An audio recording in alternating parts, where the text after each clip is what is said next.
Assalamualaikum warahmatullahi wabarakatuh. Salam sejahtera bagi kita semua. Yang terhormat Ibu Sri Listiani SSIMM, Ibu Siva Pradita Fadilah SST MKM beserta teman-teman kelas MN22L. Di sini saya perwakilan dari kelompok 4 ingin menjelaskan tentang regresi linear berganda. Sebelumnya di kelompok 4 ini terdiri dari saya sendiri, Agatha Rinda Yunida Kasari, lalu ada Irma Hermawati, ada Lia Nur Andini, Nazwa Kiraina, Reza Novani, dan Sofian Nur Prayoga.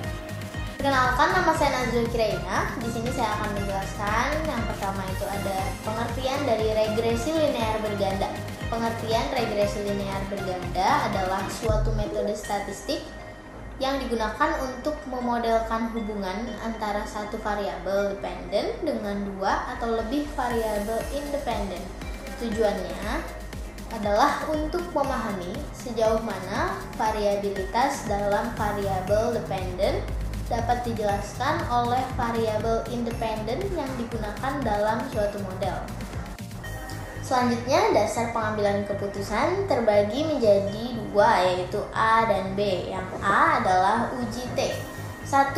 Jika nilai sig lebih kecil 0,05 atau T dihitung lebih besar T table, maka terdapat pengaruh variabel X terhadap variabel Y.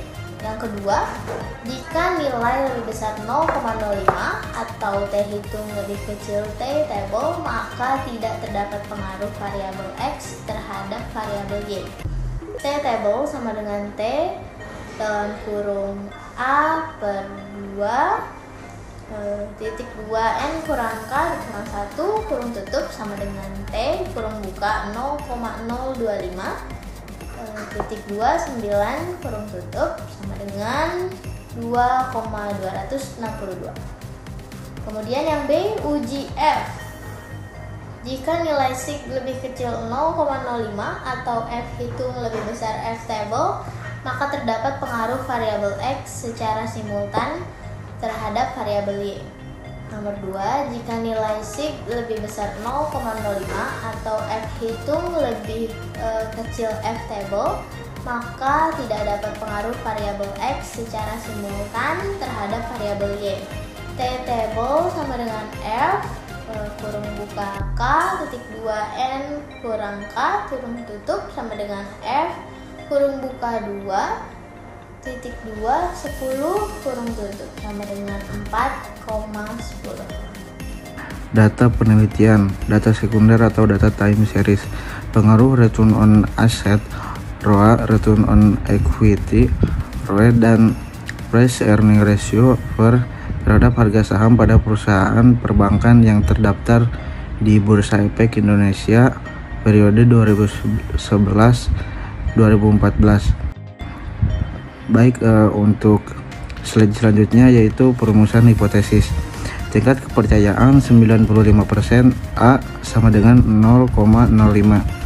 H1, terdapat pengaruh return on asset atau ROA X1 terhadap harga saham pada perusahaan perbankan. Y.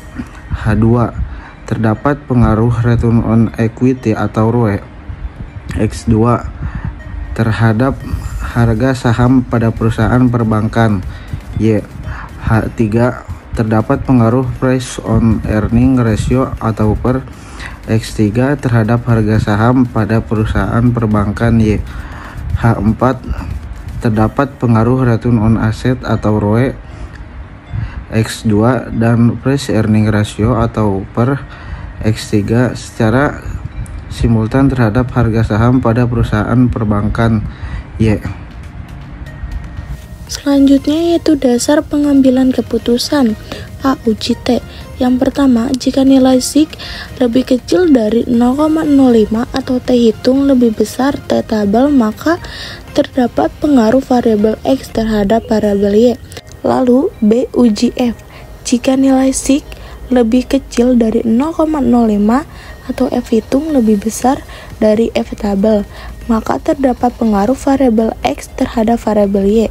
Yang kedua, jika nilai sig lebih besar dari 0,05 atau F hitung lebih kecil F tabel, maka tidak terdapat pengaruh variabel X terhadap variabel Y.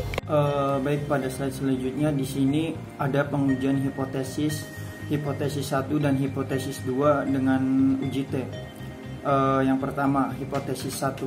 Diketahui nilai signifikan untuk pengaruh X1 terhadap Y adalah sebesar 0,005, lebih besar daripada 0,05, dan nilai T hitungnya 3,054, lebih besar daripada T tabel 2,048, sehingga dapat disimpulkan bahwa hipotesis 1 dapat diterima, yang berarti terdapat pengaruh pada return on asset atau ROA X1 terhadap harga saham Y pada perusahaan perbankan. Selanjutnya pada hipotesis kedua, di sini diketahui nilai signifikan untuk pengaruh X2 terhadap Y adalah sebesar 0,531, lebih kecil daripada 0,05, dan nilai T hitungnya 0,635, lebih kecil daripada T tabel 2,048, sehingga dapat disimpulkan bahwa hipotesis 2 ditolak, yang berarti tidak terdapat pengaruh pada return on equity atau ROE terhadap harga saham pada perusahaan perbankan. Pada hipotesis ketiga, di sini diketahui nilai signifikan untuk pengaruh X3 terhadap Y adalah sebesar 0,000, lebih kecil daripada 0,05, dan nilai T hitung 4,137, lebih besar daripada T tabel yang sebesar 2,048, sehingga dapat disimpulkan bahwa hipotesis ketiga di sini dapat diterima, yang berarti terdapat pengaruh pada nilai price earning ratio atau PER terhadap harga saham pada perusahaan perbankan, yang dapat bisa dilihat di tabel yang di atas ini. Baik, pada slide selanjutnya di sini ada kurva uji T. Di bawah ini ada nilai T tabel yaitu 2048. Kemudian sebelahnya ada area hipotesis diterima, ada X1 dan X3 dengan nilai T hitungnya 3,54 dan 4,137.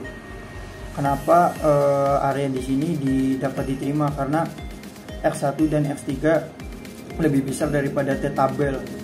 Kemudian ada area hipotesis yang ditolak, yaitu ada X2 dengan nilai T hitungnya 0,635 atau nilainya yang lebih kecil daripada T tabel 2048. Selanjutnya di sini ada pengujian hipotesis 4 dengan uji F. Ketiga atau hipotesis 4, berdasarkan output di samping diketahui nilai signifikasi untuk pengaruh pada nilai return on asset atau ROA X1, nilai return on equity atau ROE X2, dan nilai price earning ratio atau per X3 secara simultan terhadap harga saham atau Y pada perusahaan perbankan adalah sebesar 0,000, lebih kecil dari 0,05, dan nilai F hitung 33,954, lebih besar dari F tabel 2,76, sehingga dapat disimpulkan H4 diterima, yang berarti terdapat berpengaruh X1, X2, dan X3 secara simultan terhadap Y. Selanjutnya yaitu ada koefisien determinasi, dan di sini ada contoh dari model Sumari yang berdasarkan output di samping diketahui nilai R square sebesar 0,784. Hal ini mengandung arti bahwa pengaruh variabel X1, X2, dan X3 secara simultan terhadap variabel Y adalah sebesar 78,4%. Sekian presentasi dari kelompok 4, kurang lebihnya mohon maaf. Wassalamualaikum warahmatullahi wabarakatuh.